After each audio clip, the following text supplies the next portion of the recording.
welcome back to my channel, Discoveries. And so we are still on the parenting series. We are still talking about everything that a parent needs to know, a caregiver needs to know to make your life much easier with your child, okay? And so today we're going to talk about sensory integration.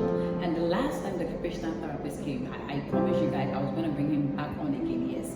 So we're going to have him talk to us about some of the sensory needs, some of the sensory challenges that some children face and what you can do, okay?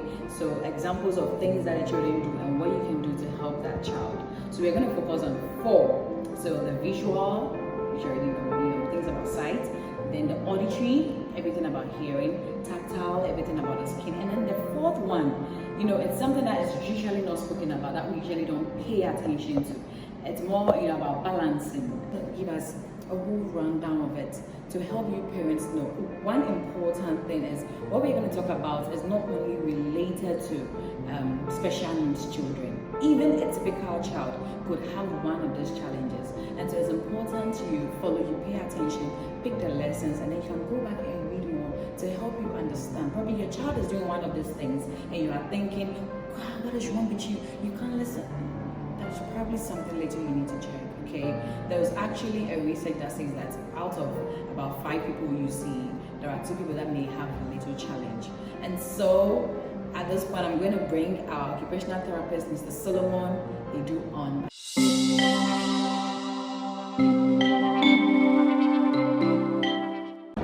Hello, Mr. Solomon Edu. Hello, Ms. Mo. We are honored to have you again. Thank you so much for making Pleasure to be here once again. Thank you so much. Okay, so we're going to talk about, the whole sensory integration thing. There's going to be more question and answers. Right. So before we shoot forward, can you just tell us something little about sensory integration? So sensory integration basically has got to do with the modalities or activities you engage people who have sensory challenges in, to be able to make sure that their senses are well balanced within them and they can actually interpret sensory information very well and then also process sensory information very well. So everything that we do to help someone with a sensory challenge, basically, yeah. So that they can just adjust. Exactly. Awesome. So I know there is a sensory profile, something you guys do that you call sensory profile. So what is that? So sensory profiling gives the details about an individual. So you look at an individual, you look at the various senses of the individual, okay, and how the individual processes sensory information with respect to these all these senses exactly. So it gives you just a very detailed information about that particular person. Profile. Exactly. Awesome. About the person. And so then I know there's, relating to the same thing, there's something you guys call sensory diet. I remember the first time I heard it, when they asked me what is sensory diet, I said, is there food we need to be eating? So could you tell us what sensory diet is? Yeah, so right, you are right. When we hear diet, we are usually thinking about food and other stuff. So exactly. No offense, actually. And sensory diet actually entails the profile of the individual, and it also makes up the whole integration of the individual. It talks about what the individual is made up of with respect to his sensory abilities.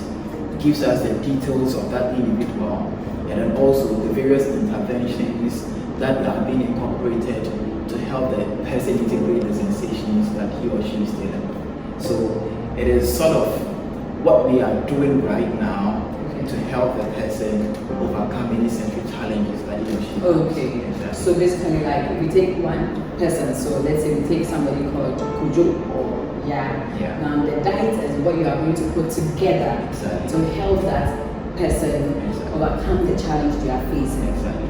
Okay, awesome. Okay, and so now let's just dive into the hyper.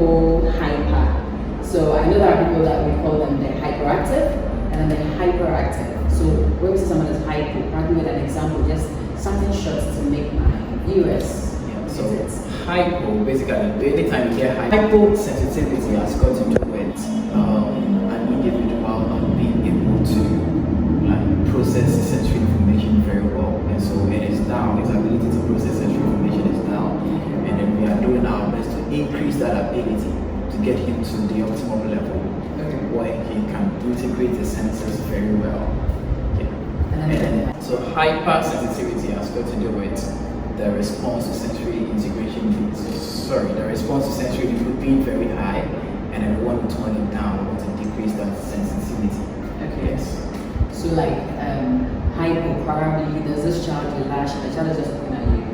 That's hypo. So an example of a child who is hyposensitive is a child who is not that sensitive to pain, temperature, is not that sensitive to a lot of touch, a child who pursues a lot of movement, always wants to be on a run, a child who doesn't even turn to his name when he's being called. You have to sometimes scream before he turns to you. And the hyper? And the hyper is that when somebody is hyper, the slightest even of touch to him, it is too great, like it is too much for him. So somebody who is very hyper to touch, for example, will tend to be will tend to withdraw from people a lot. He will shy away from crowd, he will shy away from mingling and playing with others. Okay. Yeah, so somebody like that will drag his hands over his ear when he hears loud noises, or even maybe just the honk of a car, just anything to cause that aspect of him to respond to that sensation in that particular way. To him, it is too high, so it has to be toned down a little bit for him or her. So before we would break into the 4 parts I mentioned, we'll take a short break and then we'll get back to you.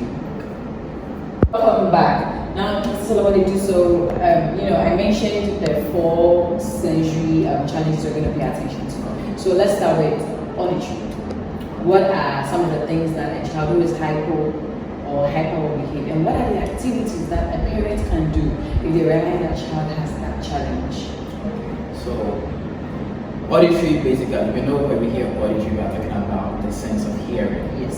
And so, a child who is hyposensitive to hearing is that child who would want to be in loud settings, like he's comfortable playing in noisy environment. He doesn't care how much of a distraction that noise is being to him or her.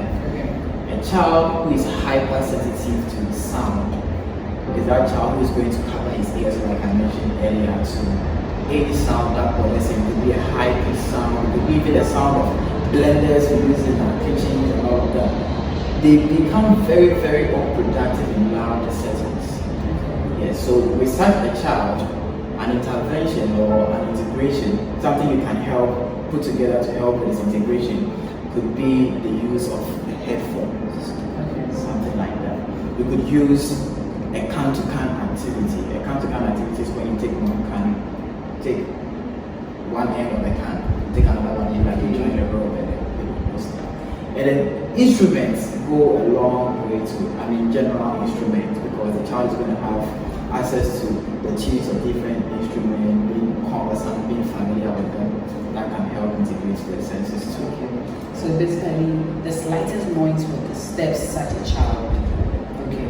So now let's move on to auditory. Let's do the sight. So vision. So vision, sight, vision, or visual sight, like you rightly mentioned. So a child who is hypersensitive to vision is that child who wants to be in bright settings, like he's attracted to colorful and bright stuff. Even if you give him a work to do, he wants to only open to the colorful parts, pay much details to them. When you give them something and it is full of colors, it is that child who will take it very closer to his eye or to his face, and want to pay single details to pay attention to every single detail over there. And so that is an example of a child who is hypersensitive when it comes to the visual stuff. And then hypersensitive, that is when the child also becomes bothered when there's so much bright light in a room. He prefers to be in a darker environment a little bit. So you might see children who have problems with their visual processing stuff, trying to sometimes try to duck under a chair or try to cover themselves in some wardrobe drawers and all of that in the room. So if you see something like that, that is a child with visual processing stuff. So if, for instance, we have a child that we are going to sleep at night, and you turn off the light, and they are crying, they don't want it. Is that also an example of it? Yeah, that is an example of it because it is that comfortable with the dark. Exactly. He wants to be in the light setting the wall. A child who is hypersensitive could also be a child who wants to look at glare. For example, a car that has the sun hitting the glass, and the child wants to come out of the car window and then pay so much close attention to that glare, that vision at that particular point in time. And most of the times, children with visual processing deficits tend to look at things from the corner or the edges of their eyes. So sometimes they will turn and they're looking at you this way, looking at stuff this way. So when you see a child behaving that way, you pay closer attention to that. So some things that parents can do. So when you have a child who, for example, children who are hypersensitive to visual stuff, they like to pay close attention to stuff that are spinning. And either they would find something that spins and then they will spin it themselves, or they will just, for example, you have the fan and they want to stare at it for a very long time, they can be there for a very long time. So something like that. So when it comes to the visual stuff, this you can just sort of like prevent them from doing them overly indulging in them. You get what I'm saying? Yes. But when it comes to the hypersensitive ones, that is where you now introduce more colorful stuff to them. So less shape, less scribble, exactly. Less scribble, less shape, less color, let's do all of that stuff. Introduce colorful stuff. Yes, so your lighting, check all of that for the child. It goes, both ways and then vice versa. If the child is hypersensitive to visual stuff, we'll make sure that you are as much as possible. So, a child who is hypersensitive with touch. Okay, so now let's do the other two, the balance one, which I told you. I still cannot practice and mention it. It's not my turn, it's just time. So yeah, we'll talk about the balance, and then we'll talk about the tactile. So let's just go through that one, activities and then hyper. Yeah. So let's look at the tactile basically. So tactile basically has got to do with touch like you mentioned earlier. A child who is hypersensitive to touch is that child who doesn't want to put on tight clothing. He doesn't want people touching him like so much. He doesn't want to get people being even closer to him. He doesn't want to be hard a lot. Okay. Yeah. And then you have a child who is hypersensitive to touch. That child wants to put on like tight stuff. He wants to be touched. He wants to be hard. He wants to like feel all sort of a lot of physical contact. Exactly. Within his body. So activities? So activities for a child who is hypersensitive to touch is you can, because of the touch processing deficit, and because of that, they want a lot of touching or they want a lot of handling. It is something you don't necessarily have to like cut it off. It's not something you are supposed to completely eradicate, like because my child has that particular deficit and then it's coming to harm me, so I should withdraw from it. No, if you're a parent and your child wants to be hugged a lot, please and please be hugging your child a lot. It calms them down, because that is what they need. It makes them feel good. You can massage them, it makes them feel comfortable, because that is what they want to be touched. If you are putting clothing on him and then you are too big for him, please put tighter ones on him, because that is what will make him feel comfortable. Yes. And then hyper, because he doesn't want to be touched a lot of times, because they would want to withdraw, you make sure that you put them in settings or environments where they are comfortable being, familiar environments where they know the faces of people at least, because if you put them in an unfamiliar environment and they don't know people there, they don't want to the extent that they don't want even people coming close to them, you see them crying a lot of the time. They don't want to stay, they don't want to be in that particular space, so take it there as soon as possible. And then because they tend to withdraw so much from touch, you can use some sensory brushes to massage them, like start from there, gradually, introduce a lot of touchy stuff to them to make sure that to build on that ability to process touch information or sensation. So I think we'll take a short break before we handle the last one. Okay. Now the last. Okay, so let's talk about the last one. Yeah. So balance has got to do with vestibular processing or vestibular sense and your proprioception. They work hand in hand. Okay. So proprioception has got to do with your ability to identify your body parts in space. So basically your body positioning, and it works hand in hand with your vestibular system. Okay, so body parts in space. So body parts in space, my hands, my fingers, where are they?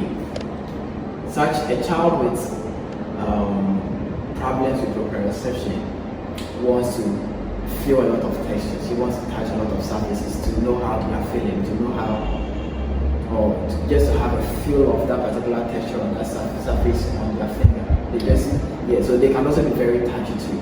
And they can also be very like clingy, like somebody who wants more touch sensation into their body. The vestibular has got to do with children who have problems with their balance and their coordination. So a child with a problem with their vestibular system might tend to be falling a lot. They might appear as clumsy people. Yeah, so that is when. So the coordination, probably hand-eye, hand strain. Like it's not really clear. So riding a bicycle may even be a challenge for such a child. So rolling a tie. It might take a very long time for them to actually catch up like any other person. So if you have a child who's probably running and falling, probably at a particular age, you should not blame the child. It's probably that's particular thing. Exactly. And so when you have a child who has problem with his balancing his coordination, you introduce the child to a lot of balancing and coordinating activities. So you can let the child like sit on an exercise ball or a gym ball, let him keep his balance. But for the meantime, you start supporting him a little, jumping on the trampoline. All of these things are vestibular activities. And then sometimes a lot of these vestibular activities can be proprioceptive too. Like jumping on a trampoline can also be a proprioceptive activity. And a lot of times, because the person is not able to feel his body parts in space with respect to proprioception, weights do matter a lot. The ability of the person to balance his body weight very well appropriately. It makes them feel good. So if you introduce more weights into their body system, they feel so like wearing a heavy clothing, weighted vest, for example. Yes. Anything that would keep the child enough weight on his body system to make him feel good. Okay. I'm guessing when it comes to those things, our viewers would have to actually also go back and probably read more about it, because when I was also reading about it, the examples and the activities are a lot. And when you read it, you realize that a lot of these children that people are blaming and probably terming them as stupid or dumb or dull or too slow or too everywhere, too busy, too clumsy. It's not because that is what they want to be. It's actually because of something that is wrong, something that just needs correction, which an occupational therapist can help, right? Okay, so then guys, I recommend Solomon to do. He's an occupational therapist, and he could help you if you notice any of these challenges in a child you probably teach, or a child you have at home, a nephew, a niece, a cousin. It's very important that you try and, you can't do the assessment by yourself. So take the child to the hospital and then let them see an occupational therapist. But then of course I recommend Solomon to do. And so if any of you would want to, have a conversation with him or want to see him, just send me a message below in the comments. I'll see it, I'll reach out to you, and then we'll work on that. And so today, this is where we bring our sensory integration talk to an end. Mr. Solomon, thank you so much for your time. We really appreciate it. We're so grateful. And so guys, as always, I'm Discoveries. We discover and learn. My name is Anna Mosafina, but you can call me. Yeah, you know the name. Okay, so bye.